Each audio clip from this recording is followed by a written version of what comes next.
You're about to play an unfinished level from The Last of Us Part 2.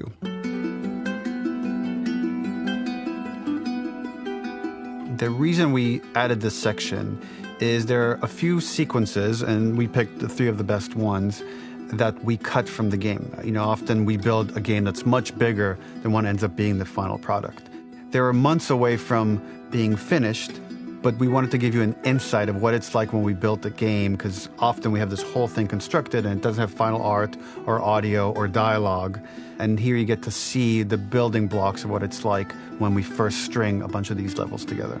This is the intro to the first deleted level, and this one is the roughest of the 3. We wanted to show more of how Jackson operates. So this is the festival where Ellie ultimately kisses Dina. This sequence would have come very late in the game as a flashback sequence while you're in the farm with Dina. And we wanted to show what is the rest of Jackson doing, and wanted to put on the stick, make it interactive.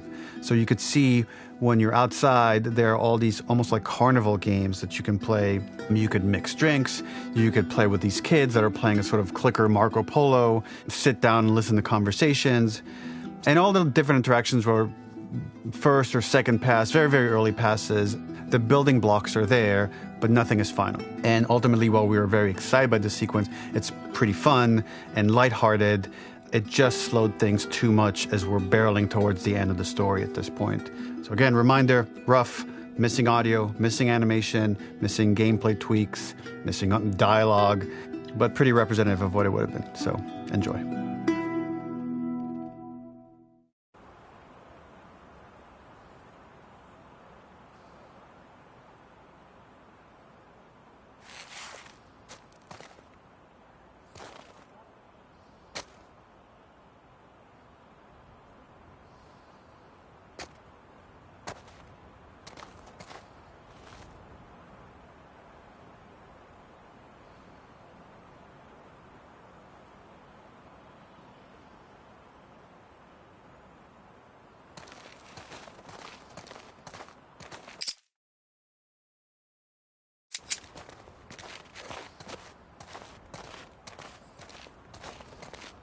Originally, this level was going to transition us to farm.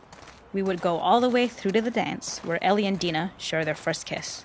Then we would play through farm, and when Ellie plays the guitar at night, she would remember the Seth incident. So, the opening for this was a little tricky. We needed coming from prior beats, because we were already purposefully disorienting you in time and space. Remember, you just came from this huge fight. To jump straight into it would have been a little too jarring. After some back and forth, we rooted it in Ellie's nerves, calling back to her hands shaking in the theater. But this time, for a much more innocuous reason we'll find out later. She's nervous because she has a crush on Dina, who is the only reason why she's here at the dance.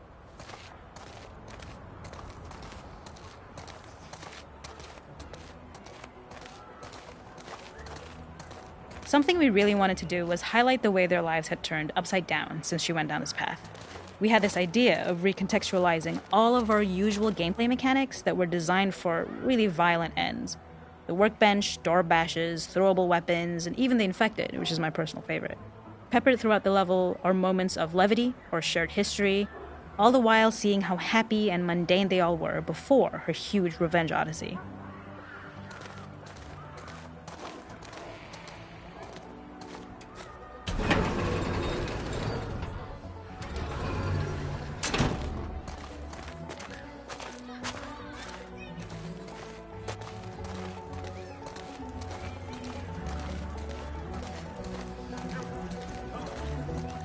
We use our workbench a lot to make a lot of things that kill and maim and hurt people. Here, we had the silly idea of using the same feel, harkening back to the same animations, using the exact same UI to instead fix a drink. Like the workbench, you could pick your base, and then you could add something to it. And at the time, we had some different reactions from Ellie based on how strong you chose to make the drink. Something we wanted to prototype, though, before it got cut, was picking up some ingredients around to add, like a lime or maybe a bottle of someone's favorite whiskey or salt, like you were earning upgrades.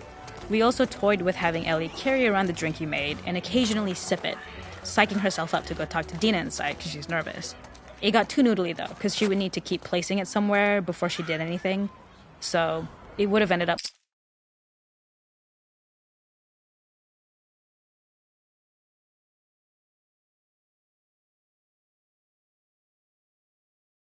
More trouble than it was worth. It is not a festival without one of these throwing games.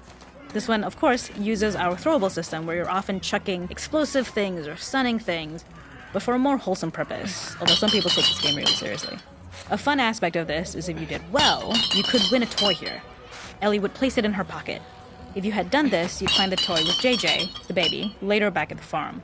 When we cut this, the toy made it through anyway because it was so cute. It is the same one you see on the tractor at the farm. Ollie the elephant. The makeup artist is pretty simple.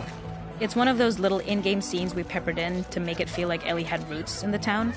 Hallie, our writer, mentioned that in her mind, an ex-girlfriend of Ellie's tattooed her arm to cover up her scar. So we figured this might be the only time you get to see that. We wanted to hint at it and allude to it and make it feel like there had been so much more that had been happening and so much more that Ellie threw away.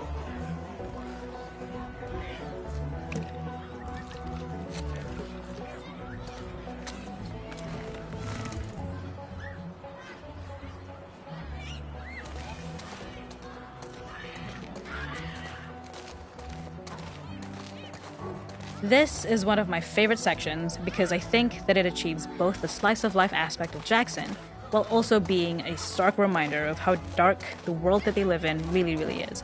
To attract attention and curiosity, one of the kids was supposed to make this adorable, messed-up little clicker impression, and the others would giggle. We tried a version where if you got close enough, the kid might try and follow you a little before turning back.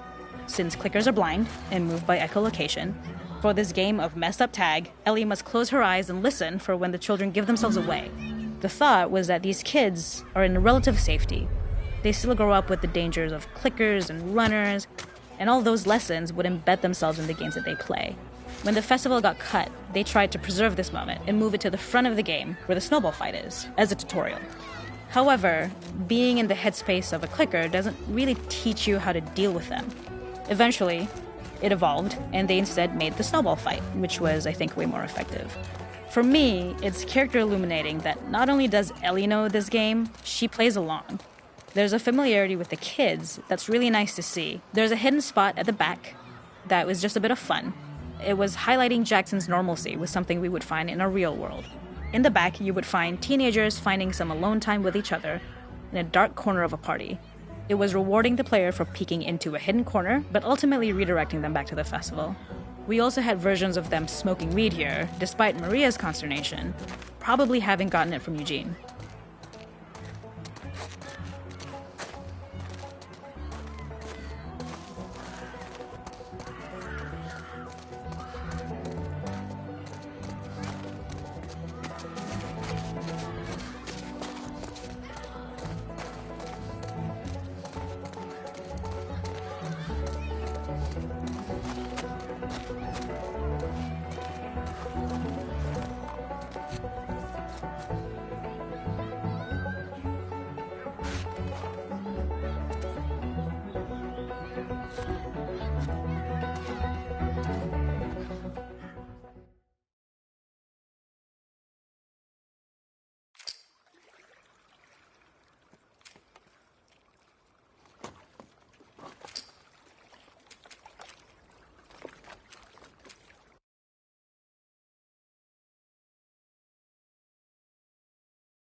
Of the sewers in Seattle.